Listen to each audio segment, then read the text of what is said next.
Təzyiq 170-80-dədirsə, biz bu pasiyenti mütləq müalicə eləməliyik.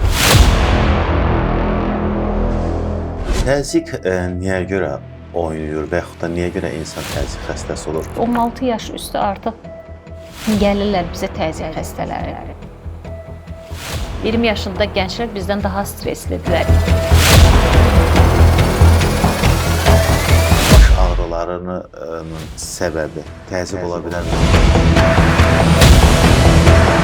Təzyiq xəstələri daha çox kişilərdir, yoxsa qadınlar?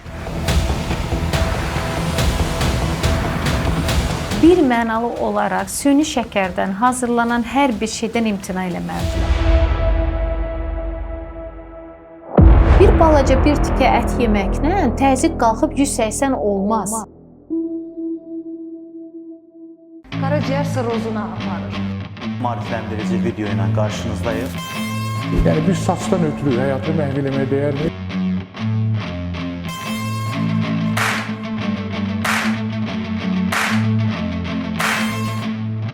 Salam dostlar, hər vaxtınız xeyir olsun. Demə YouTube kanalında sağlam həyat layihəmiz davam edir. Bugünkü müsahibimiz kardioloq Yaqut xanım Qasımovadır. Yaqut xanım, birinci müsahibəmiz belə deyək də partlayış oldu, yeni terminlərdən desək. Və insanlar çox baxdılar, çox şərhlər yazdılar.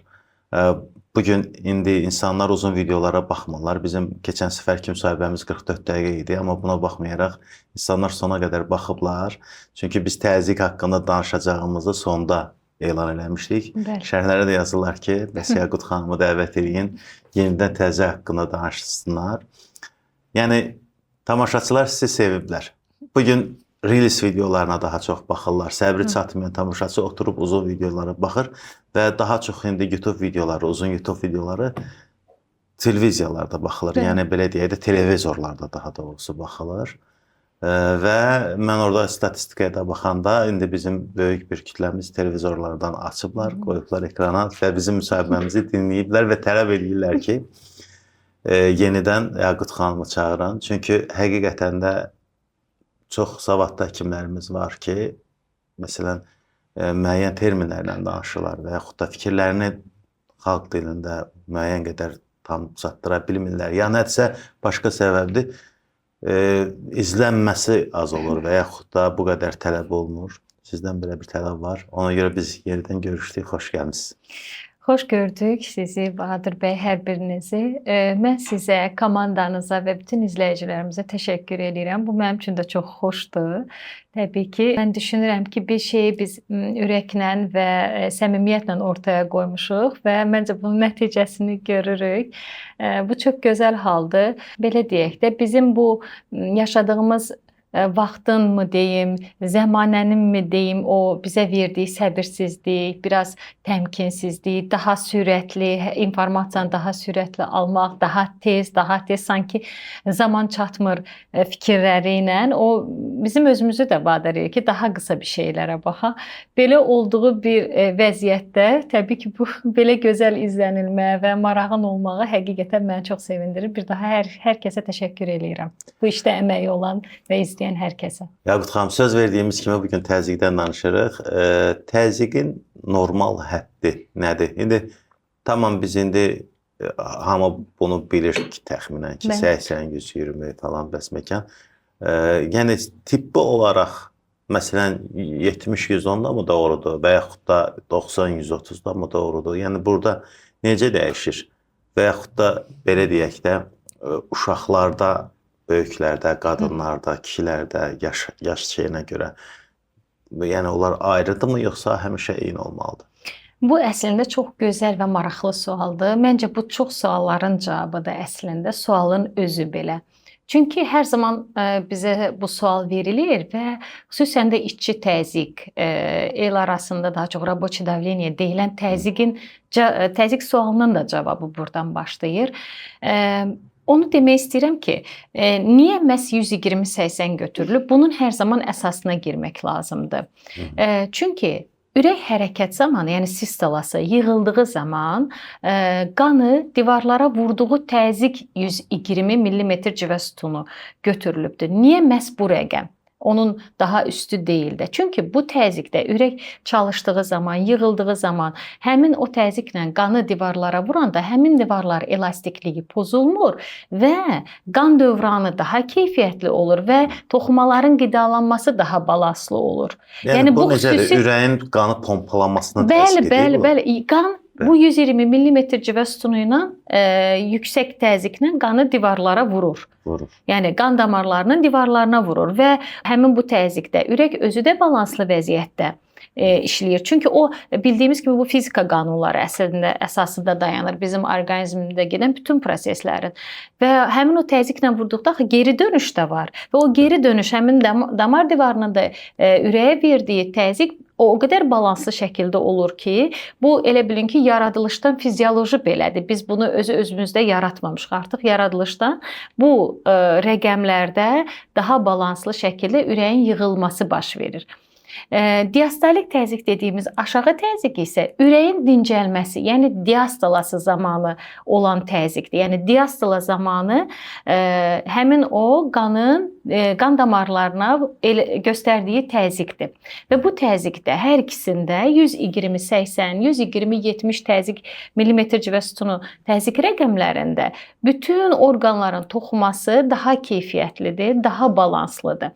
Yenə də deyirəm, bunu biz özümüz öz xoşumuza etməmişik. Yəni bu uşaqlarda da elədir, qadınlarda da, kişilərdə də, belədirmi? Bunu izah eləyəcəm. Amma ümumilikdə toplumda yeniyetmə yaşından başlayaraq yetişkin şəxslərdə artıq bu rəqəmlər keçərlidir. Nəyə görə? Çünki biz doğulan zaman yeni doğulmuşlarda təzyiq rəqəmləri aşağı olur. 90-ın 30-a hətta görülə bilər. Daha aşağı rəqəmlər görülə bilir. Bunun səbəbi nədir? Çünki bayaq axı əsaslandırdıq bu təzyiq hardan yaranır? Ürəyin yığılması və qan damarlarının divarının xüsusiyyəti ilə bağlıdır.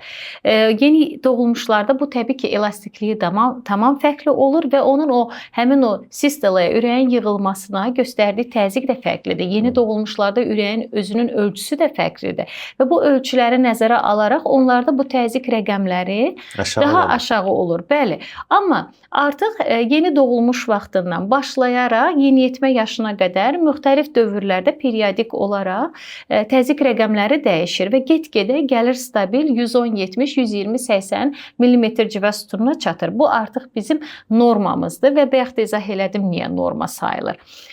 Bunun çox xüsusi cədvəllər var. Əslində, yəni biz hətta bu təzyiq rəqəmlərini nəzərə alarkən yaş cins deyil də daha çox məsəl üçün boyu, çəkisi, bax bu rəqəmlər uşaqlarda nəzərə alınır. Onun çox xüsusi cədvəllər var və o cədvəl əsasında hesablamalar aparılır və baxılır ki, həmin uşağın təzyiqi ona uyğundur yoxsa yox. Yəni, əslində mahiyyət budur. Niyə 120-80 və yaxud da 110-70 deyiriksə, səbəbi budur. 110-70 də normal sayılır. Bəli, bəli. Çünki bu rəqəmlər arasında dediyim kimi ürəyin qan divarlarına vurduğu təzyiq nəzərə alınır və həmin təzyiqə də sanki qan divarları da daha uyumlu cavab verir və bundan da bunu mən sadə şəkildə izah eləyirəm ki, daha anlaşılan olsun. Ona görə də heç bir halda məsəl üçün kimsə deyə bilər ki, mənim işçi təzyiqim, mənim öyrəşdiyim təzyiq 150, 100-dür, 160, 90-dır məsəl üçün və mən özümü rahat hiss eləyirəm. Ona görə bu qəbul olunmayandır. Çünki 120-80 ürəyin balanslı, uyumlu şəkildə işlədiyi təzyiq rəqəmləridir. Ondan yüksəyi artıq ürək üçün də, qan damarları üçün də zərərli rəqəmlərdir. Təzyiqin bir yuxarı həddi var, tutaq ki 120, də aşağı həddi var. Bir də görürsən ki, yuxarısı çox qalxır. Məsələn, tutaq ki, yuxarısı qalxdı 160-a. Aşağısı amma o qədər çox oynamır. Və yaxud da tərsinə də ola bilir. Kimsə yuxarı çox qalxmayıb, aşağı çox düşür. Bu hansı daha təhlükəlidir? Aşağının çox oynanmağı yoxsa yuxarının?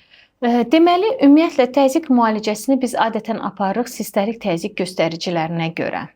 Yəni ümumi qaydalar belədir. Tutalım ki, pasiyentdə təzyiq 170-80-dirsə, biz bu pasiyenti mütləq müalicə etməliyik. Baxmayaraq ki, diastolik təzyiq 80-dir. Çünki ürəyin işlədiyi zaman, yığıldığı zaman həmin o divarlara vurduğu təzyiq bizim üçün önəmlidir. o sonraki etapları belə deyək də təmin eləyir.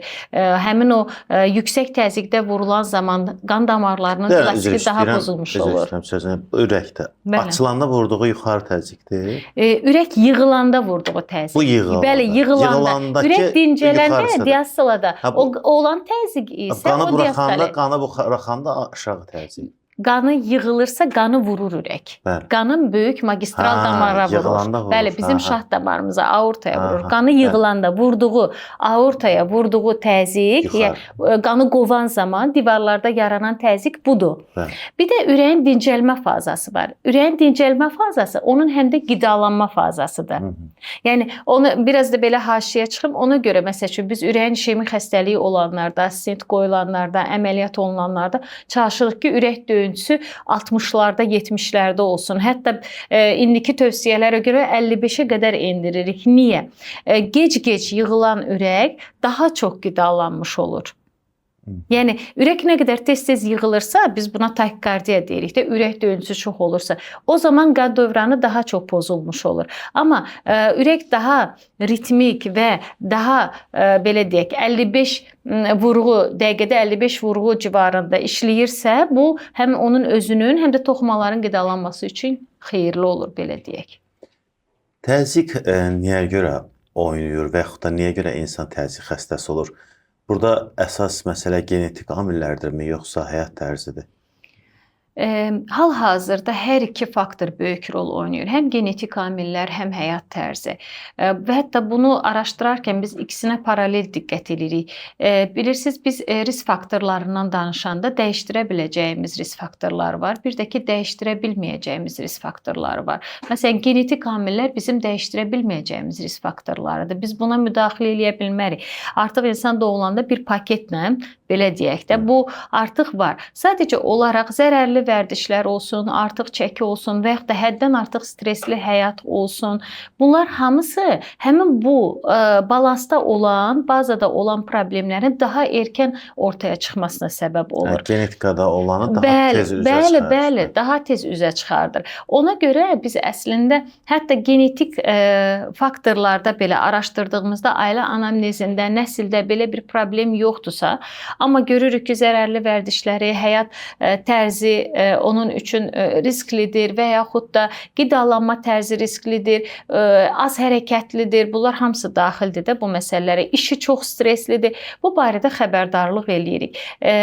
Bunların özü belə, hətta genetikada olmasa belə də yenə də təzyiq xəstəliyini yarada bilir. Biz xüsusən diqqət eləyirik. İndi bilmirəm, məsələn, mən öz müşahidələrimi deyirəm, praktik olaraq son dövrlərdə daha gənc yaşlarda görürük. 16 yaş üstü artıq gəlirlər bizə təzyiq xəstələri. Yəni biz hər tərəfli bunu araşdırırıq. Altda yatan bir səbəb tapılmır. Yəni orqanik bir səbəb tapılmır. Nəticə etibarilə sadəcə nəslində olduğu üçün onda daha erkən özünü göstərmiş olur. Bəli. Belə hallarda çox görürük. Bəzən məsəl üçün bəzən yox, son dövrlərdə açığı mən video paylaşımlarında altında yönləndirilən suallara baxıram. Biz məsəl üçün mənim üçün ən maraqlı suallar hansılar idi? Təzyiq dərmanları barədə mən bir çıxış eləmişdim. Orada qətiyyətlə yazıblar ki, dərmanları tərifləməkdənsə, dərman məsləhət verməkdənsə, altda yatan səbəbi araşdırın. Birinci görün hələ nədən olur belə və o dərman yazmaq, dərman yazanda da başqa bir yer xəstələnir. Bu tip belə rəylər var idi. Mən elə yeri gəlmişkən ona bir açıqlama verim ki, hal-hazırda bizə 35 yaş üstü bir pasiyent gəlirsə, təbii ki, biz bunun altda yatan səbəblərini araşdırırıq. Bu dərmanları təyin eləməmişdən qabaq.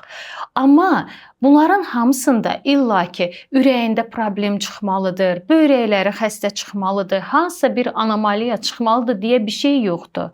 Yəni bizim insanlarımız düşünür ki, mütləq bir patologiya çıxmalıdır ki, bəli, bu təzyiqi onunla əlaqələndirsin, ondan sonra təzyiqə uyğun dərmanını içsin. Yəni siz belə deyirsiniz ki, yəni bədən sağlam ola bilər, amma yenə təzyiqdə problem ola bilər. Bəli, biz belə deyirik də, orqanik bir patologiya olmaya bilər. Amma təzyiq prosesini idarə edən xüsusi sistem var bizim orqanizmdə. Ona RAS sistemi deyilir. Renin-angiotenzin sistemi. Bu sistem özü artıq o bir pozulmuş ola bilər. Çünki damar divarının elastikliyi əvvəlkindən daha tez zədələnir indi. Yəni əvvəllər insanlar daha uzun ömürlü idilər. İndi damar divarlarının elastikliyi daha erkən pozulur və bu təzyiq də sırf ürək və damar divarları arasında olan bir proses, bir həlqəsi də o proses olduğuna görə, ona görə xüsusi ürəkdə hər hansı bir ciddi patologiya olmasa belə, böyrək xəstəsi olmasa belə, hər hansı bir yenə də deyirəm, anomaliya olmasa belə, yenə də təzyiq xəstəsi olur və bu bir şəxsdə ki, artıq davamlı təzyiq yüksəlişi izlənilirsə, orqanik patologiya çıxmasa belə, o yenə təzyiq dərmanını içməlidir. Bunu içməmək əksinə onun ağırlaşmalarını yaxınlaşdırmaq deməkdir. Yəni mən bunu damar daha tez sıradan çıxacaq da. Əlbəttə ki, ona görə məsəl üçün təzyiq xəstələrinin niyə əksəriyyəti insult olurlar? Çünki ertələnmiş xəstələrdir də, yəni heç bir şey hiss eləmirəm, gedirəm yoxladıram, ürəyim təmiz çıxıb, böyrəklərimdə heç nə yoxdur. Bəs onda mən niyə təzyiq dərmanını içim ki? Tutalım ki, yaşda 50-dir, 55-dir, ya 70-dir. Niyə içim ki? Altda heç bir səbəb yoxdur. Olmasa belə, axı təkcə bu orqanik patologiya deyil, təzyiqin özünün stabil saxlanmasında xüsusi sistemlər rol oynayır. Bunlara müəyyən hormonlar da daxil olur bu sistemə. Ona görə müəyyən bir vaxtdan sonra yeniyetməlik dövründən başlayaraq biz artıq təzyiq problemini görürük. Sırf hormonal disbalans özü belə burada böyük rol oynayır. Prosesin özü necə baş verir? Damar daralmasından mı olur o təzyiqin çox olmağı, yoxsa necə olur? Baxın, necədir əslində? Biz bu genetik faktoru dedik də, yəni sorğuluyuruq, ailə anamnezində var, nəslində var və xüsusən nəyə diqqət edirik? Erkən yaşlarda bu aşkarlanıb. Buna niyə diqqət edirik? Çünki əvvəlki insanlar axı daha çox yoxlanmırdılar. Yəni soruşanda onlar ancaq xəstələnəndə həkimə gəliblər. İndi əvvəlki ilə müqayisədə insanlar daha gənc yaşda həkimə müraciət edirlər. Ən azından bir təzyiq rəqəmlərindən xəbərlər olur. İndi nəzərə alsaq ki, bir şəxs gəlib, bir pasiyent bizə deyir ki, tutalım ki, bunun nənəsində də olubdu, babasında da olubdu, atasında da 40 yaşında təzyiq olubdu. Bunda 20 yaşında təzyiq görəndə biz təəccüblənmirik. Dediyim kimi, hər nəsil özündən sonra xəstəliklər daha erkən ortaya çıxır. Bunun yaranma səbəbini ilk həlqə harda başlayır, biz tam konkret deyə bilmirik. Niyə? Çünki birinci bu genetik faktor varsa, düşünürük ki, tutalım ki, bu yuxusuz qalıbdı, həddən artıq stresli olubdu. Baxmayaraq ki, 20 yaşı var. İndi 20 yaşında gənclər bizdən daha streslidirlər. Yəni, onlar biraz daha həssaslar. Bu həssaslıq özü sinir humoral sistemi də təsir eləyir. Ona görə gənclərdə biz bunu daha çox görürük. İndi burada durub desək ki, o damar daralmasından başlayır, bu yanlışlıq olar. Yəni stresli işi olan, gecə növbəsində çalışan və yaxud da ki, həyat şərtləri çətin olan, həyatında bəzi təlatümlü hadisələr yaşayan şəxslərdə belə biz daha erkən təzyiq görürük.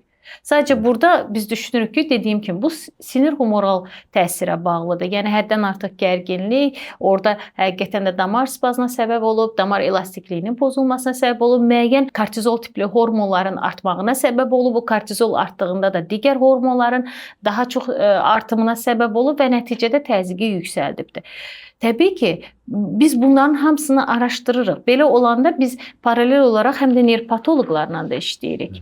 Yəni bir kardioloq, indi bilmirəm bu nə dərəcədə qarşılanar, amma mən artıq görürəm ki, 5-6 ildə biz kardioloqlar olaraq paralel nevropatoloqlarla bir işləyirik. Təzyiq sahəsi sırf təzyiqin müalicəsi də. Bəli. Məsələn, təzyiqi olan adam nevroloqa da gedir, nə bilim, başqa can həkimi deyirlər, nə bilim, terapevtə də gedir və yaxud da digər həkim də deyir. Amma sırf olaraq, ixtisas olaraq kardioloqun işidir əsas olaraq, yoxsa? Mən anladım. Çox əla sualdır. Nəyə görə? Çünki bu sualı tam bütövlükdə deyək ki, ancaq kardioloji yanaşma burada gərəklidir. Biraz yanlışlıq olur. Daha doğru yanaşma təbii ki, kardioloqlar eləyir. Niyə? Çünki baza nədir Ürəklə, dedi? damarla Ürək və bağlı. damar sistemi xəstəliklərinə aiddir. Amma niyə neyropatoloqa və yaxud da terapevtə müraciət olunur? Çünki bu xəstələrin çoxunda baş ağrıları olur, boyun arxasında ağrılar olur, davamlı və yaxud da ümumi süstlük olur. Bəzi pasientlər deyir ki, ayağa qalxıram, başım gicəllənir. Məsələn, təzyiqin ölçmür, təzyiq barədə məlumatı yoxdur və yaxud da əksinə təzyiqini ölçür, amma təzyiqlə əlaqələndirmir. Ha, fikirləşir ki, hardasa soyuq alıb, bəlkə düzgün yatmayıb, bəlkə özünü gözləməyib. Belə əlaqələndirib, yəni neyropatoloqa gedir. Ya da terapevtə gedir. Amma təbii ki, burada kompleks yanaşmanı kardioloq daha doğru qiymətləndirir. Hətta belə deyək də, bizim bu təzyiq problemi olan xəstələrdə yanaşı olaraq pis xolesterin rəqəmlərini nəzərə alıb onlara statin təyin eləməyimiz, məsələn, son dövrlərdə mən görürəm, yalnız təzyiq dərmanı içir xəstə, amma yanaşı olaraq artıq orqan zədələnməsi görürük. Tutalım, exosunda sol mədəcin hipertrofiyası var, artıq divarlarda qalınlaşma var və bu pasiyentin həm də pis xolesterini də yüksəkdir. Təbii ki, buna biz yanında bir pis xolesterini stabilləşdirmək üçün, normal hədlərə çatdırmaq üçün də dərman yazacağıq. Bunu kardioloq yazacaq. Niyə? Çünki o kompleks yanaşmanı o edəcəkdir. Amma neyropatoloq təbii olaraq daha çox simptomlara yönəlik, baş gicəllənmə varsa baş gicəllənməni götürək, təzyiqi stabilləşdirəkdir, daha çox o yönümlü. Yəni burada kimsə pis və yaxud da yaxşı yanaşmadan söhbət getmir. Burada xəstəliyə daha kompleks hansı mütəxəssis edə bilər? Təbii ki, kardioloq. Çünki dediyim kimi orada orqan zədələnmələrini bariz olaraq biz qiymətləndirə bilirik. Plus da ki, axı bu təzyiq probleminin bazasında, əsasında bu mexanizmlərindən də bir hissəsi buna aiddir, ürək və damar sisteminə. Siz indi bayaq dediniz, qol, bel damarları ağrıyır ya baş ağrıyır, amma məsələn belə bir şey var ki, təzyiq baş ağrı verməyə də bilir. Ümumiyyətlə, bu baş ağrılarının səbəbi təzyiq ola bilərmi? Ümumiyyətlə, təzyiq nə dərəcədə baş ağrısına səbəb olur? Adam var ki, çünki adamların çoxu elə başı ağrıyan kimi düşünür ki, mənim təzyiqim qalxıb. Ümumiyyətlə, baş ağrısı təzyiqin konkret əlaməti deyil. Yəni, arterial təzyiq, yüksək arterial təzyiq problemi olan xəstələrdə baş ağrıları olmaya da bilər. Amma bu, onun təzyiq xəstəsi olduğunu inkar eləmir. Bunu mən çox istəyərəm ki, bir dəfəlik bir ciddi informasiya kimi yadlarında saxlasınlar. Çünki bu pasientlərimizi çox geri qoyur. Sanki gözləyirlər ki, bir şikayət yaransın, ölçüb təzyiqi yüksək görür. Bayaq dediyimiz kimi, gözləyir ki, bir problem olsun ki, məsəl üçün, baş ağrısı, baş gicəllənməsi olsun və yaxud da göz qapaqlarında bir ağırlıq hiss eləsin, ondan sonra gedib onun müalicəsini eləsin. Yəni, təzyiq xəstəsidir, illa ki, başı ağrıyacaq, boyun arxasında ağrılar olacaq deyə bir şey yoxdur. Sadəcə, bəzi təzyiq xəstələrində boyun arxasında ağırlıq kimi hiss oluna bilər, təpə nahiyəsində ağırlıq hiss oluna bilər. Hətta bəzən bəzi xəstələr deyir ki, doktor, elə bir başıma bir kaska geyindiriblər. Bax, elə bir sıxışmalar hiss eləyə bilər. Amma hamıdan mı belədir? Xeyr, təbii ki. Yəni, çox səssiz təzyiq xəstələri var ki, onlar yalnız ölçəndən ölçənə xəbərləri olur ki, təzyiqləri yüksəkdir. Amma gündəlik təbii ki, onlar yüksək təzyiq xəstəsi kimi və yüksək risk qrupuna daxil olan xəstələr kimi yaşayırlar. Biz təzyiqdən danışdıq, belə deyək ki, yəni damarlara ziyan verər. Amma təzyiqin bir də infarkt və insult məsələlərində rolu nədən ibarətdir? Yəni, çox böyük rolu var. Çox böyük rolu var. Çünki əslində bu qədər mənim təkrar ki, heç bir şey hiss etməsəniz belə bir yüksək təzyiq ölçürsünüzsə və bu davamlı ölçürsünüzsə, mütləq müalicə almalısınız. Səbəb də sırf həmin bu ağırlaşmalardır. Yəni, bizim hədəf orqanlar dediyimiz orqanlar beyindir, gözdür, ürəkdir, böyrəklərdir. Bunlar hədəf orqanlardır. Yəni, o deməkdir ki, yüksək təzyiq bu orqanların hər hansı birini zədələyə bilər. və sırf bu damarların divarına yönəlmiş bir təzyiq məsələsi olduğuna görə, çünki birinci əsası izah elədikdə bu mexanizm nədən ibarətdir? Və burada artıq yüksək təzyiq həmin damar divarının elastikliyini pozduğu üçün sanki o damarlar əvvəlki tək belə deyək də yığılmağa və yaxud da əvvəlki tək o maddələr mübadiləsində iştirak eləyə bilmir. Təbii ki, həmin nahiyənin, toxumanın aclığına səbəb olur.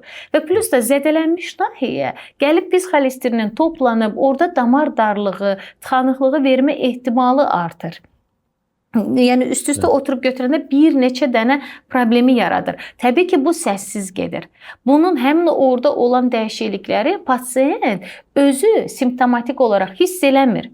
Amma daxildə o proseslər gedir. Bu deməli zamanla gedir də, yəni illərlə. Əlbəttə ki, və bunu çox təəssüf ki, biz proqnoz verə bilmərik ki, bir yüksək təzyiq xəstəsi bir il sonra insult olacaq ya infarkt olacaqdır və yaxud da ki, 90 yaşayacaq, 90 yaşında olacaqdır. Burada necə olur? Təzyiq məsələn qalxır tutaq ki 180-ə, 200-ə və yaxud da nə bilim 220-yə gedib o damarı partladırmı, insult olur, beynə qan sızır? Yoxsa illərlə yavaş-yavaş zədələyir, sonra birdən baxın, orada təsadüf yalnız xüsusi damar anomaliyalarında, yəni belə deyək də, bu damar divarının zədələnməsi baş verir.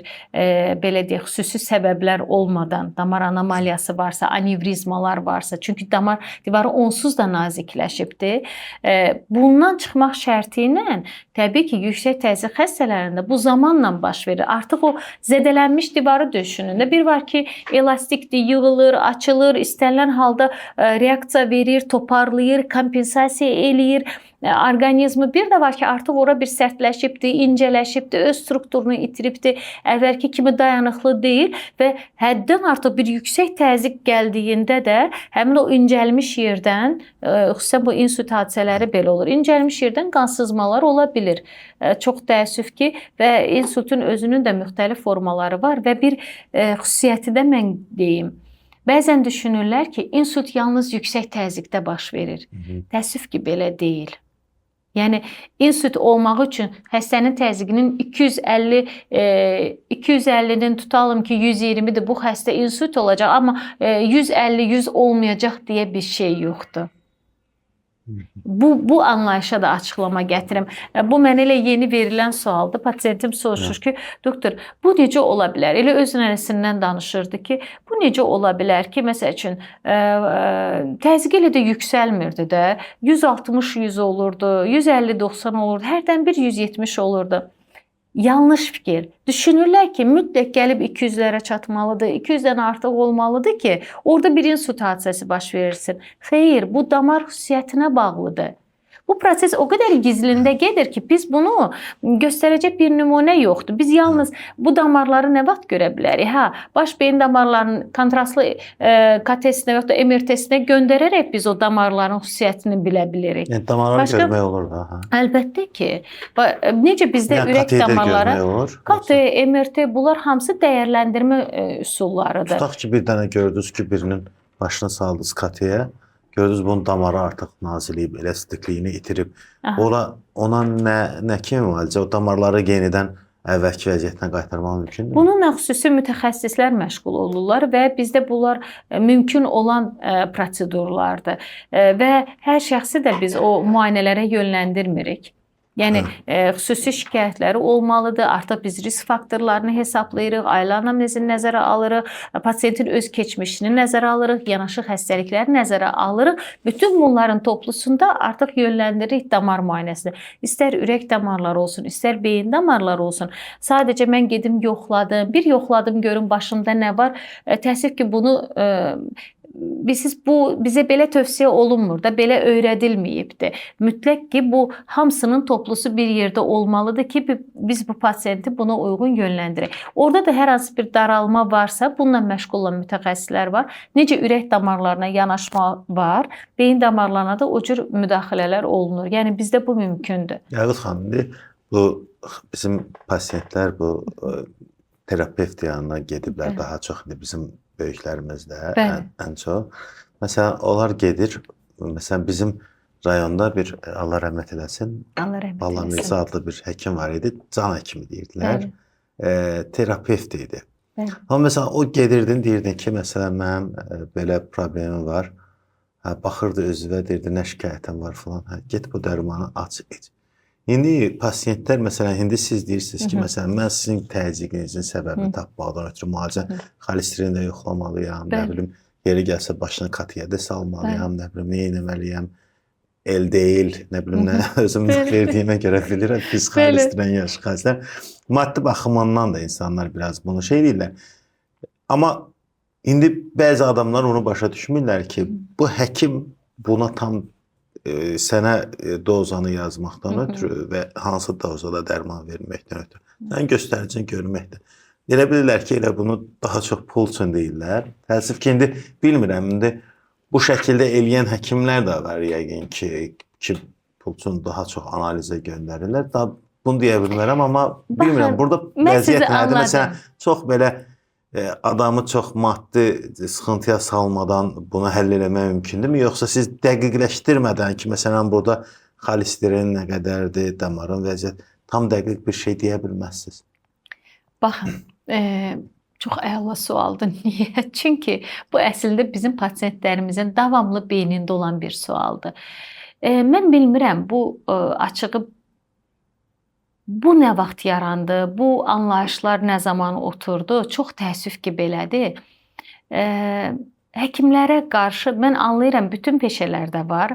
Həkim də sağlıqla məşğul, sağlıq işində olduğumuz insanlar olduğumuz üçün biz daha tez hədəfə alınırıq.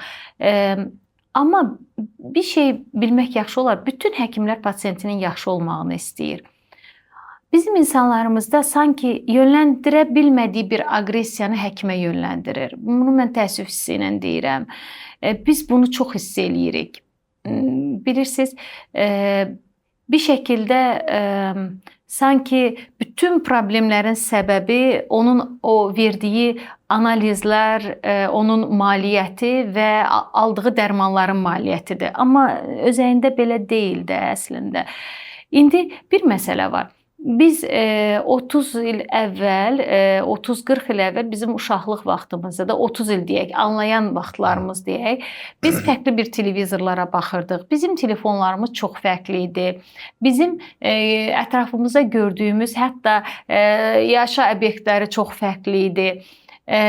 Bizim dövrümüzdə isə biz tamam fərqli, əlimizdəki telefonlardan tutmuş, evimizdə istifadə etdiyimiz əşyalara qədər dəyişir. Niyə? Bizdə insanlarımız bunu qəbul eləyirlər, amma tibbin inkişafını qəbul eləmirlər ki, o zamanlar bəzi göstəricilər... Katə yox idi məsələn, tutaq ki. Bəli, o zaman da rənginə yönləndirirdilər. Bəxtə laboratoriyada xolesterinin bir növü o vaxt da xolesterin barədə təbii ki, araşdırmalar gedirdi. Amma axı elm inkişaf eləyir, təbabət inkişaf eləyir və hər xəstəliklər daha da gəncləşdikcə bu statistika bizim Azərbaycan üçün aparılmır. Mən çox istəyirəm ki, bizim Azərbaycan üçün statistika aparılsın. Bu dünya miqyasında aparılır. Bunun üçün Ümumdünya Səhiyyə Təşkilatı bu statistikaları aparır. Xüsusi şirkətlər buna maliyyə ayırırlar ki, hansı rəqəmlərdə insanlar daha sağlıqlıdırlar. Bunlar araşdırılaraq bizə təqdim olunur. Bu bizim özümüzün kəşfimiz deyil. Yəni bunu minlərlə, bəlkə də 50 min insan üzərində tətbiq olunan bir təcrübədən sonra. Yəni bir tədqiqatda minimum 5000 adam iştirak eləyir. Yəni bizim belə deyək də artıq nəticələrinə hörmətlə yanaşdığımız tədqiqatlarda minimum 5000 adam iştirak eləyir. Yəni bu bizim kəşfimiz deyil. Bu dərmanlar, bu analizlər toplusu bizim kəşfimiz deyil. Biz əksinə sevinməliyik ki, necə bu texnologiya inkişaf eləyir. Bu texnologiyanın inkişafı ilə bərabər axı bizim sağlığımız da o qədər həssaslaşır. Hətta mən telefonu müqayisə edirəm. Deyirəm, əvvəlki telefonları biz barmaqla belə fırladırdıq ki, kiməsə götürək zəng vuraq. İndi bir toxunuşla bir neçə proqram açılır orada. Bizim orqanizmimiz də indi elədir. Və bu qədər informasiya bolluğunda, bu qədər stres vəziyyətində xəstəliklər cavanlaşdığı halda biz təkcə üzünə baxıb pasiyentə diaqnoz qoya bilmərik. Nəzərə alsaq ki, erkən ölümlər də artıbdır. Və nəhayətində sən məcbursan ki, bunu daha dərin dəyərləndirəsən. Və dediyim kimi bizə gələn tövsiyələr var. Biz əgər pasiyentin təkcə bu gün yox, 10 il sonrakı sağlığını düşünürüksə, həmin tövsiyələrə əsasən o ardıcıllıqları mütləq nəzərə almalıyıq. Bunu biz özümüz üçün etmirik, bunu pasiyent üçün eləyirik. Bu pasiyent burada deyil də başqa bir yerdə yoxlansa da həmin yanaşma olacaq. Bu budur. Başqa variant yoxdur. Yəni bunlar insanlar bunu aqressiv qəbul eləməsinlər. Qanın ümumi analizidir, CRP-dir, lipid spektridir, hətta tiroid hormonlarıdır, kreatinindir. Bunlar artıq standart check-uplardır. Yəni özünlə məşğul olmaq istəyən şəxs, həqiqətən sağlığı barədə məlumatlı olmaq istəyən şəxs, hələ mən nəzərə alsaq ki, hər xəstəliyin özünə məxsus analizləri var. Hər xəstəliyi dəyərləndirmək üçün fərqli analizlər verməlidir. Hələ mən ora keçmirəm. Bu standart check-up analizini yoxlatmalıdır və mən belə deyim sizə, axı məcburiyyət yoxdur. Bu hal-hazırda çox analizləri icbari sığorta qarşılayır. Gedib bunu orada da yoxlada bilərlər. Heç bir həkimə getməsəm belə, bəli, sən ildə bir dəfə mütləq o vacib məsələn D maqnezium falan da bilməm bu analizləri verirəm. Sırf ki özümə görə ki görüm məsələn orada bir dənə mən nə ilə bilirəm, o da qırmızı yuxarı aşağı olanda onu həkimə göstərirəm ki, yuxarı aşağı məsələsi. Burada qırmızı var. Yoxsa görəndə ki məsələn bir neçə il buna qədər çıxmırdı o yuxarı aşağı, hamısı qaydasında idi. Artıq 40 yaşı keçmişəm, başlayıb o yuxarılar aşağılar oynamağa. Bəli. Yaqut xanım, bir də bir sual vermək istəyirəm. Bax siz uzun müddətdə bu kardiologiya ilə məşğulsunuz. Təzyiqdən danışırıq. Bəli. Təzyiq xəstələri daha çox kişilərdir yoxsa qadınlar? Mən bilirsiniz, bir dənə də əlavə edeyim ki, məsələn deyirlər ki, kişilər içki çox içirlər, siqaret çox çəkirlər Azərbaycan kişiləri. Ona görə mən belə özümdə şübhələnirəm, ehtimal edirəm ki, kişilərdə daha çox görünə bilər. Əvvəllər bəli, statistika o yönümdə idi, amma demək olar ki, indi bərabərləşibdi. Çünki qadınlarda da klimaksdan sonra təzyiq yüksəlişləri biz çox görürük və erkən klimakslar çox görürük. Ondan əlavə mən yenə də dönə-dönə deyirəm, indi çox xəstəliklərin daha erkən ortaya çıxma səbəbi stres faktorudur. İnsanlar çox streslidirlər. Və bu özü-özlüyündə onları tezləşdirir və demək olar ki, bərabərləşir. Yəni qadın da görür, kişi görür. Bilmirəm, mən hətta praktikada qadınları daha çox görürəm. Yüksək təzyiq xəstələri. Bir statistika çıxdı qabağıma. 1913-cü ildən hesablanıb 2013-cü ilə qədər xərçəng xəstəliyinin inkişaf mərhələsi. Bəli. Bu belə gedir də, yəni ki belə edir. Və orada bir dənə də statistika yanına qoyublar ki bunun. İndi sözümün var, məzunum ona gətirəm. Bir dənə də statistika yanına qoyub. 1913-cü ildə insanın illik tükətdiyi şəkər miqdarı ilə burada 2013-cü ildə şəkər miqdarı. Və bunlar paralel gedir. Eyni şəkər nətər belə gedirsə, bu da belə gedir. İndi biz xərçəngdən danışmırıq, amma təzyiqə bu şəkərin nə təsiri var? Ümumiyyətlə, bunu mən pasientlərim əzbər bilir. Bir mənalı olaraq süni şəkərdən hazırlanan hər bir şeydən imtina eləməlidirlər. Bir mənalı olaraq. Dediyimiz, yəni bu rafinə olunmuş. Bəli. Yəni ondan hazırlanmış bütün məhsullardan, balaca soğurma konfetdən tutmuş, ta ki evdə bişirilən şirniyyata qədər onun içinə belə ən mükəmməl un və yaxud da nə qatılır, qatılsın, fərqi yoxdur. Şirin içkilər də ora aiddir. Yəni ki, cəmaət elə bilir orada. Ümumiyyətlə qazlı içkilər, şirin içkilər, özümüz hazırladığımız kompot belə hara o şəkər daxildirsə, yəni hamısından imtina olunmalıdır. Siz inanırsınız, təkcə bu şəkərli qidalar tək təzyiq problemi deyil, onkoloji problem deyil, mədə bağırsaq problemlərinin əsasında da dayanır. Yəni ciddi şəkildə insulin dirəncini də məsələn siz necə insulin rezistentlik yaranma səbəbinin özəyində həm elə qidalanma, həm də az hərəkətlilik dayanır. Amma biz şəkərdən danışırıqsa, az hərəkətli olduğu, təbii ki, bizim birinci kardioloq olaraq tövsiyəmiz pasiyentə hərəkətdir. Nə olur olsun hərəkətdir. Yəni fiziki aktivlik. Bir də onu bəzən bunu qarışdırırlar ki, bizim xanımlarımız deyir ki, doktor bütün gün evdə vallahi dayanmırıq, otura bilmirik, bir vaxt tapa bilmirik ki, oturaq bir stəkan çay içək də. Çox təəssüf ki, bu sayılmır. Bizim o davamlı yürüyüş hesab elədiyimiz hərəkət halı var ki, o bizim üçün önəmlidir. Bax biz onu təmin etməliyik. Evin içində nə qədər ayaq üstə qalaq və yaxud da hansısa fiziki Burada hava ilə aktivlikdə olar. təmas da yəqin ki rol oynayır da. Çox böyük rol oynayır. Çox böyük rol oynayır. İnsan ümumiyyətlə psixoloji olaraq bu dörd divar belə insanı çox ciddi stressə salır. Tükətmə verə bilər. Ona görə bütün o canlanmalar təbiətdə baş verir. Mən həmişə deyirəm ki, yaxınlığınızda olan park tapın, qəşəng bir yer tapın, hardakı baxırsınız, siz oradan zövq alırsınız. O dörd divardan çıxın. Və insan beyni çox maraqlı, yaradılış etibarilə çox maraqlıdır. O, hətta özünə xeyirli olmayan bir şeyi zamanla otuzdurur və onu normallaşdırır. Beynin bu xüsusiyyətini bildiyimiz üçün mən pasientlərə deyirəm ki, dönəm. Məsələn, evdə sizə rahat ola bilər. Evdə sizə fikir gələ bilər ki, yox, elə mən belə eləsəm yaxşıdır və yaxud da bu şəkəri yerim, onsuz da mənə bir şey olmur. O sizi də alışdığına saldı. Bəzən ona komfort zona deyirlər. Komfort zona hər zaman yaxşı bir şey deyil. Hər zaman komfort zona dediyimiz şey rahatlıq, güvən deyil. Sadəcə komfort zona beynimizin alışdığı məqamlardır. Yediyimiz o şəkərli qidalardan tutmuş, necə uşaq vaxtı hamımıza şirin çay verirdilər ki, qoy qidalandırsın, güc versin. Bunlar kimi buradan başlayıb da əslində. Yəni o bizə o şəkildə verilərək artırılıbdır.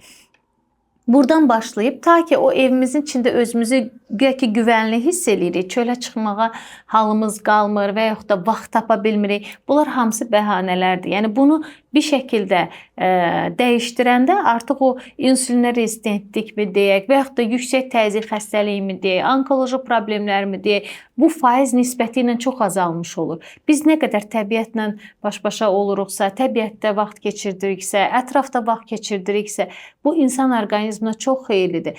Bir baxsınlar da, siz 1913-cü il dediniz. Oradakı insanlar nə ilə məşğuldurlar? Təbii ki, bizim komfort dediyimiz alətlər olsun və yaxud da başqa bir şeylər olsun, orada yox idi. Yaşamları onların fiziki olaraq çox yüklü idi, amma təbiətlə baş-başaydılar. Əksəriyyəti təbiətlə baş-başaydılar. O dövrdə belə şəkər xəstəliyi, podaqa xəstəliyi kralların xəstəliyi adlanırdı. Niyə? Çünki onlar bəli. Amma o fiziki işləyən insanlar təbii ki, o dövrün özünə məxsus yoluxucu xəstəlikləri falan onlardan dünyasını dəyişirdilər və yaxud da rütubətli yerdə indi vərəm xəstəliyi aktivləşirdi. Amma belə sırf ürək-damar xəstəlikləri olsun və yaxud da başqa tip xəstəliklər olsun, onkoloji xəstəliklərin özü olsun, o zaman da var idi. Amma bu dediyim kimi fiziki aktivlik, təbiətin içində olmaq, qidalanmaya ciddi riayət eləmək, bunlar hamısı öz sözünü deyib də, o zaman da indi də deyir. Və mən bir də onu deyim ki, biz insan olaraq dünyaya axı yemək üçün gəlməmişik. Biraz bunu xatırlasaq yaxşı olar. Çünki biz tövsiyə verəndə də pasiyentin birinci sualı odur ki, doktor, mən nə yeyim? Və mən deyirəm, biz dünyaya yemək üçün gəlməmişik. Yəni, acılıq məsələsi bu, əksinə mən deyərdim ki, biz nə qədər bu pəhrizi barədə mənim bir videom oldu. Təbii ki, bu hər kəsin edə biləcəyi bir su pəhrizi barədə danışmışdıq da. Bəzən düşünür ki, insanlar yeməsə acından ölər, gücdən düşər.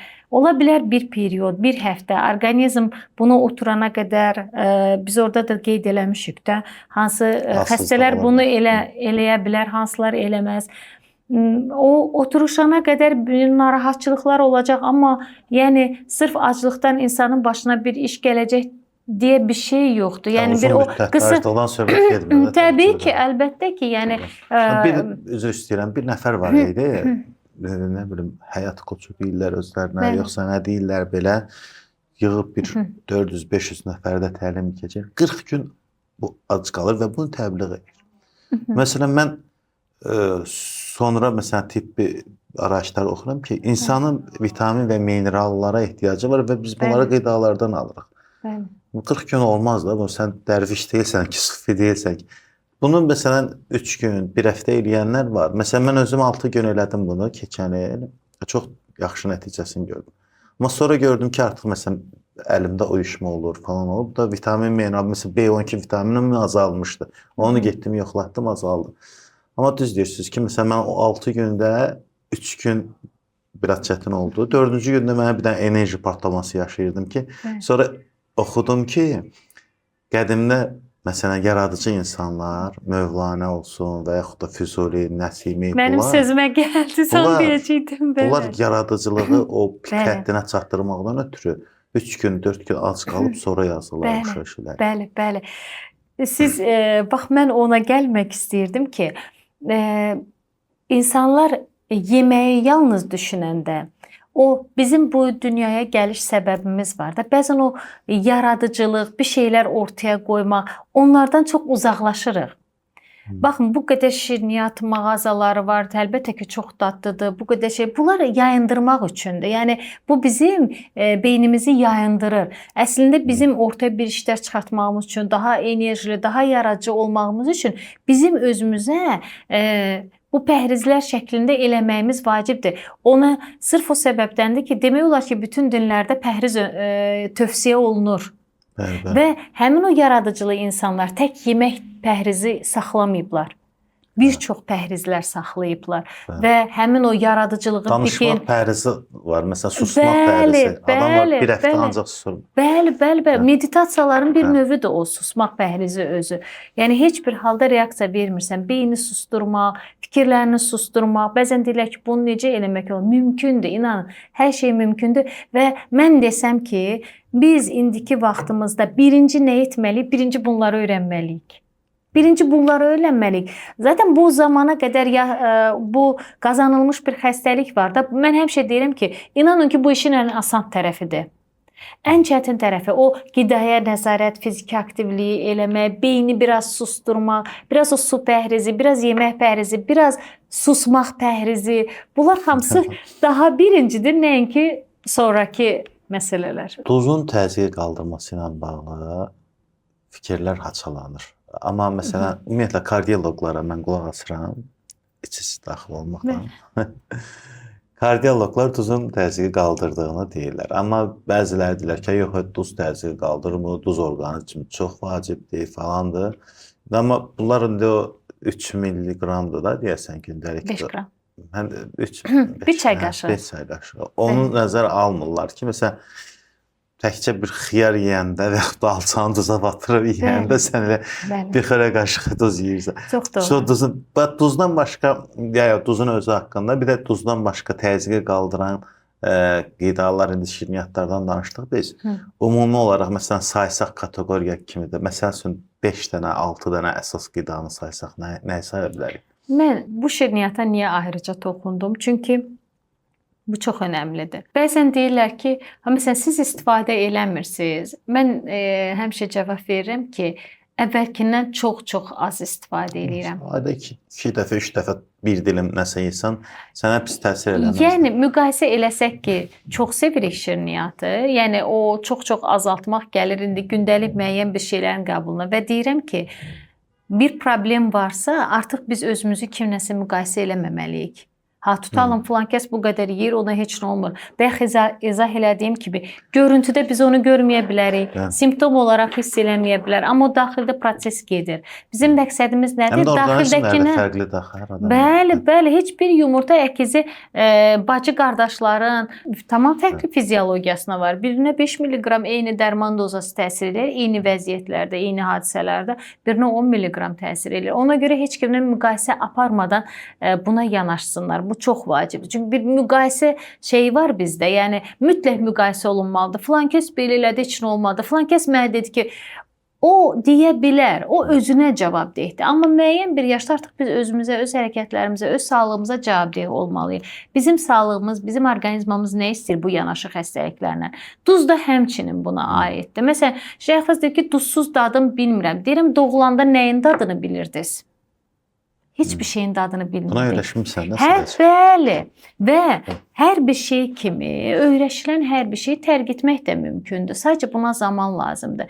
Hələ sübut olunmayıb ki, tamamilə duzsuz yaşasaq, bizim həyatımız mükəmməl olacaq. Buna aid sübutlarımız yoxdur. İndi hal-hazırda təbabət sübut olunmuş təbabət üzərinə qurulubdur. Yəni bütün tövsiyələr bayaq dediyim kimi tədqiqatlar aparılır, yoxlanılır və buna əsasən bizə tövsiyələr verilir. Bu hələ sübut olunmayıb. Amma məsləhət Diqqət görülür ki, 5 qram aşılmasın. Yəni bir yemək artıq duz atıb bişirilibsə, təzədən onun üzərinə duz töküb yemək olmaz.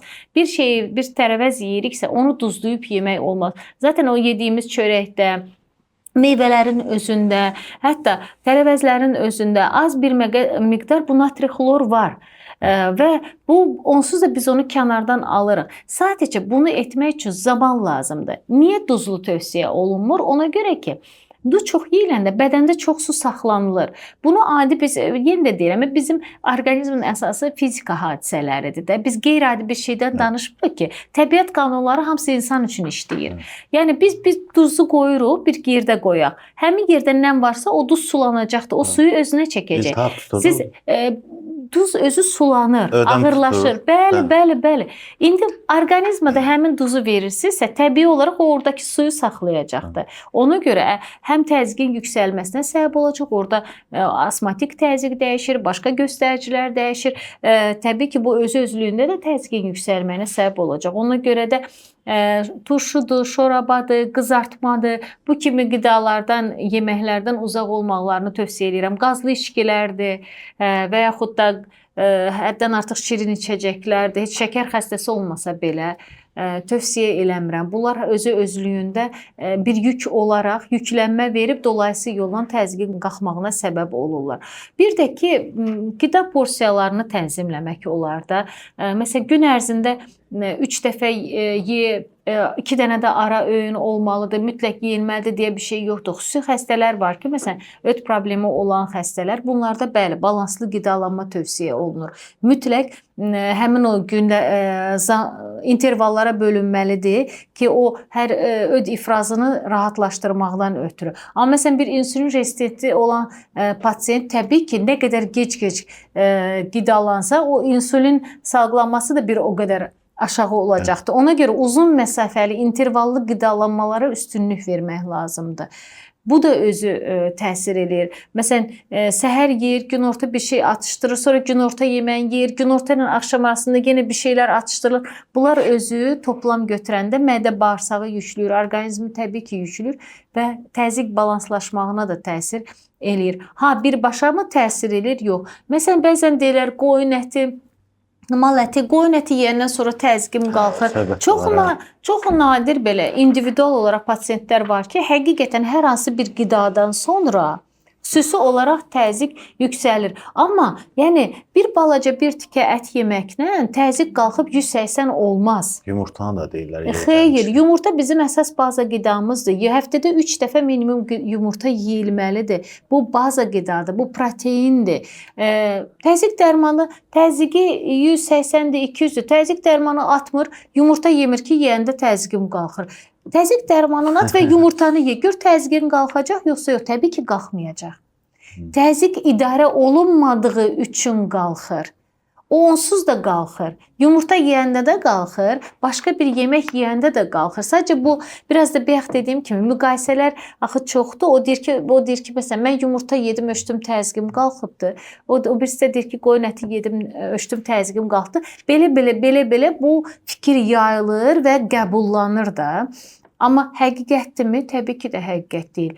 Yenə də deyirəm, balanslı qidalanmaq önəmlidir, porsiyanı balacalaşdırmaq önəmlidir, intervalları qoymaq önəmlidir. Bunlar hamısı vacibdir. İndi bir adam oturur, böyük bir porsiya yeyirsə, əlbəttə ondan sonra bizim hər hərəkətimizə, qolumuzu qaldıranda, hər hansı bir aktivlik eləyəndə bizim göstəricilərimiz ona uyğun dəyişir. Heç təzyiq xəstəsi olmayan şəxs belə yemək yeyəndən sonra təzyiq rəqəmlərində artışı ola bilər, ürək döyüntüsündə artışı ola bilər. Amma həqiqətənmi bu təzyiqin artmasının səbəbidir deməkdən ötürü hələ bir təzyiq müalicə olunmalıdır, paralel olaraq baxılmalıdır. Doğrudanmı təzyiq normaldır, amma filan qidanı yeyəndə təzyiq qalxır. Yəni bu biraz araşdırmalı bir məsələdir. Bunu əsasən də mən xüsusi bir belə deyək də məlumat deyə bilmirəm. Mən praktik olaraq deyə bilərəm ki, pasiyent sadəcə kontrolsuz təzyiq xəstəsidir, dərmanını içmir, təzyiqi mən həmişə deyirəm saymır. Sonra da deyir ki, məsələn filan şey yeyirəm, qaldırır və yaxud da filan şey yeyirəm, özümü pis hiss eləyirəm. Yaqut xanım, təzyiq aparatları var. İndi müasir bu elektronika olan da var. Yəni qədimi əvvəlkindən o qulağından qoyub qulaq asdığımız. Bunlardan hansı daha yaxşıdır? Sualın birinci tərəfi bu. İkinci tərəfi isə evdə biz təzyiqimizi, siz dediniz axı yemək yeyəndən sonra olur və yaxud da daha idman hərəkət eləyib gəlib və yaxud da pilləkən çıxıb gəlib sırası təzyiqini ölçməməlidir. Hansı şəkildə təzyiqi ölçməliyik və hansı aparatlar daha doğru göstərir? Birinci qayda odur, təzyiq tam sakit vəziyyətdə ölçülməlidir. Hər hansı bir fiziki aktivlikdən sonra, emosional yüklənmədən sonra, bəli, təzyiq ölçülməməlidir. Bu bizdə doğru təzyiq rəqəmlərini göstərməyəcək. Əgər biz öz təzyiq rəqəmləri barədə məlumat bilmək istəyiriksə, bu gün ərzində relaks vaxtlarımızda ölçülməlidir. Adətən mən deyirəm, səhər yuxudan duranda, ilk qalxdığınızda heç bir fiziki aktivitə eləmədiyiniz vaxtı, elə yerinizin içində ölçün qeyd edin. Bir də axşam yatmağa gedəndə, yəni nə qida ilə, hər hansı bir fiziki və emosional yüklənmə və yaxud da aktivliklə əlaqəsi olmadan biz bunu eləməliyik. Tutalım ki, təzyiq ölçməyində hər kəs ölçdürür. Bəzən belə də olur da, bizdə pasientlərdə deyir, bir mən də ölçüb baxım görüm təzyiqim neçədir. Yemək yeyibsə bir saat sonra ölçsün. Ta ki balans oturana qədər. Ümumiyyətlə ilk təzyiq ölçənlər üçün yaxşı olar ki, təzyiqi 3 dəfə bir 5-7 dəqiqə fasilələrlə ölçsünlər. Eyni qolda. Məsələn, yarım saat ərzində məsələn bölsün. 5-7 dəqiqədə bir ölçdü, biraz fasilə verir, təkrar yenə ölçür, sonra o 3 rəqəmin ortalamasını götürsün. Bu olacaq onun təzyiq rəqəmi. Təbii ki, orada 5 fərq ola bilər və yaxud da 3 fərq ola bilər. İndi onun ortalamasını götürəcək olacaq onun təzyiq rəqəmləri və təzyiqi mütləq hər iki qolda ölçsünlər. Çünki biraz belə bir fikir var ki, təzyiq ancaq sol qolda ölçülməlidir, ürəyi sol tərəfə yaxındır, sola meyillidir, ona görə solda ölçsək daha doğru olar. Belə bir anlayış yoxdur. Yəni bizim necə ki, əslində biz simmetrik görsənirik, amma simmetrik olan orqanlarımız bir-birindən fərqlidir. Qaşımız, gözümüz, qollarımız, əllərimiz, ayaqlarımız, bu bizdə damarlarda da belədir. Ona görə təzyiq ölçərkən həm sağda, həm solda ölçülməlidir. Və hansı qolda yüksəkdirsə, artıq bundan sonra o qoldan ölçülməlidir. Yəni ancaq solda ölçülməlidir deyə bir qayda yoxdur. Bunu da deyim. Bu çünki çox vacib bir məqamdır.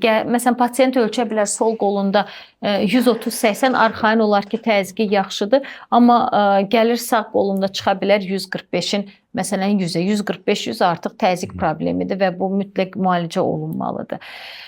Bundan əlavə aparatlar. Mən hər kəsə tövsiyə edirəm evdə elektron aparat. Niyə? Çünki elektron aparat bizdən xüsusi səy tələb eləmir. Bizdən sadəcə relaks tələb eləyir. Yəni və ən önəmlisi də odur ki, elektron aparatla ölçüm aparmaq üçün bizim başqa şəxsə ehtiyacımız qalmır. Bəzən olur ki, pasiyent elə bir vəziyyətdə olur, başı gicəllənən vəziyyətdə ola bilər, narahat ola bilər, ürək bulanması ola bilər, bəzən belə beyin əlamətləri ilə özünü göstərir təzyiq. Və həmin anda heç o qulağına fonendoskopu taxsa belə düzgün o vurğunu eşitməyə bilər. Çünki mexaniki aparatlarda necədir? Biz eşitdiyimiz vurğuya əsasən yuxarı və aşağı rəqəmləri təyin edirik. Ona görə hər kəsin evində elektron aparatlar olmalıdır və apteklərdə də elektron aparatlar var. Sadəcə onun uyğun istifadə qaydasına diqqət eləmək lazımdır. Manjete orada göstərilir. Çox sıxmaq olmaz. Bir barmaq ən azı içinə keçməlidir. Sonra həmin o təlimatlarında bəli, dirsək büküşündə iç səthində göstərilir ki, barmaq yuxarıdan olmalıdır. Yəni hər bir aparatın özünə uyğun təlimatlar var və onlara diqqət edib ölçümlər aparsa, elə doğru nəticələr də olacaqdır. Mexaniki aparat belə deyək də artıq tam belə deyək, bizim iradəmizə tabe olan aparat olduğu üçün həkimlər olaraq biz o aparatlarda daha doğru ölçürük, daha doğru rəqəmlər alırıq. Pasientlərdə bəzən ola bilər ki, biraz eşitmədə narahatçılığı olsun, o vurğunu eşitməyə bilər və yaxud da pasiyentin aritmiyası ola bilər. Biz ona ekstra atımlar deyirik. Bəzən pasiyent bunu necə hiss edir? Ürəyim döyünür, sanki dayanır və yaxud da sanki içəridə ürəyim aşır, bir hərəkətlilik hiss eləyir içəridə. Belə aritmiyası olan pasiyentlər, məsələn, yüksək sistolik təzyiq ölçə bilərlər, 170 ölçə bilər, aşağı rəqəmi 50 ölçüb qorxa bilərlər. Çünki ola bilər ki, diastolik vurğuya çatanda bir ekstra atım ola bilər, ora kompensator pauza düşür. O nə deməkdir? Boş atım olur. Ürəyin həqiqi yığılması sanki uzanmış olur və o həqiqi yığılma gəlib daha uzaq bir rəqəmə düşə bilər. O da 50-yə düşər. Gələr 170-50 ölçər, pasiyent qorxa bilər də. O cəhətdən mexaniki ölçümlərdə və yaxud da heç o düşər, onu eşitməz. Deyər ki, mən aşağı tutalım ki, rəqəmi ölçə bilmədim. Ona görə rahatçılıq üçün və heç kimə ehtiyac qalmasın deyə yaxşı olar ki, elə elektron aparatlardan istifadə eləsinlər. Sadəcə aparatın təlimat qaydalarına riayət eləsinlər.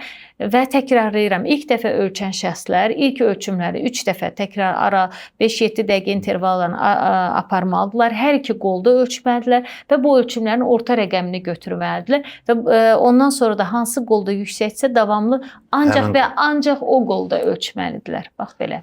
Bir də istisna mən onu qeyd edeyim ki, bəzən bütün bunlara riayət edib xüsusi bir rəqəmlər ala bilərlər. Çox yüksək sistolik təzyiq, məsələn 170-də aşağı rəqəm 20-dir. Bu artıq bizim anadan gəlmə şah damarda darlıq deyilən aort kartikasiyası dediyimiz problemi olan, anadan gəlmə patologiyası olan pasiyentlərimizdə görə bilirik biz bunu. Yəni bu qədər fərq olmamalıdır, onu da deyim. Əgər elə bir fərq görürlərsə, xüsusən bu pasiyentlərdə məsələn yuxarı hissə qızarmış olur, başları isti olur, çox başlarını isti hiss edirlər. Bəli, qızarı olur. Aşağı ətraflarını daha soyuq hiss eləyirlər. Yəni o kartikasiya darlıqdan aşağı damar zəif inkişaf elədiyi üçün o hissədən aşağı toxunmaların qidalanması zəif olur. Mən bunu xüsusi istisna olaraq deyirəm ki, tək ki hər kəsə sağlıq arzulayıram. İnşallah ki, heç bir xəstəliklə sınanmasınlar. Amma belə bir problem varsa, yəni yüksək sistolik təzyiq, amma çox aşağı 20-lərdə, hətta 0 ölçə bilərlər. Belə bir diastolik təzyiq ölçürlərsə, mütləq bir exo müayinəsindən keçib ətraflı bir müayinə olunsunlar. Əslində biz keçən müsahibəmizdə kardiologiyanın müxtəlif sahələri haqqında, infarktdan da danışırdıq, insultdan da, təzyiqdən da danışdıq. Sonra biz dedik ki, daha spesifik eləyək mövzumuzu, müsahibə daha qısa olsun. YouTube-da çox baxılmır onda, amma maşallah bu müsahibəmiz ondan çox çıxdı. Təşəkkür edirik sizə. Mənim özüm üçün də çox belə yeni məlumatlar almış olduq. Həm də tamaşaçılar da ümid edirəm ki, çünki bizə baxanlar baxıram 35 yaşdan yuxarıdır əsasən. Yəni bizim izləyici tutaq ki, belə 100 min izləyicinin cəmi 20 mini 35 yaşından aşağıdır. 80 mini məsələn 35 yaşından yuxarıdır. Bu da daha çox sağlamlığa maraqlanırlar və yaxud da o yaşdan sonra artıq sağlamlıq problemləri başladığına görədir. Ümid edirəm ki, bir faydalı, maarifləndirici bir müsahibəmiz oldu. Sizə təşəkkür edirəm. Çox sağ olun. Yəni həmişəki kimi pozitiv, informasiya dolu bir müsahibə verdiniz. Təşəkkürlər. Təşəkkür edirəm Bahadır bəy. Təşəkkür. Qaraciyər sirrozuna aparır. Maarifləndirici video ilə qarşınızdayıq. Yəni bir saçdan ötürü həyatı məhv eləməyə dəyərmi?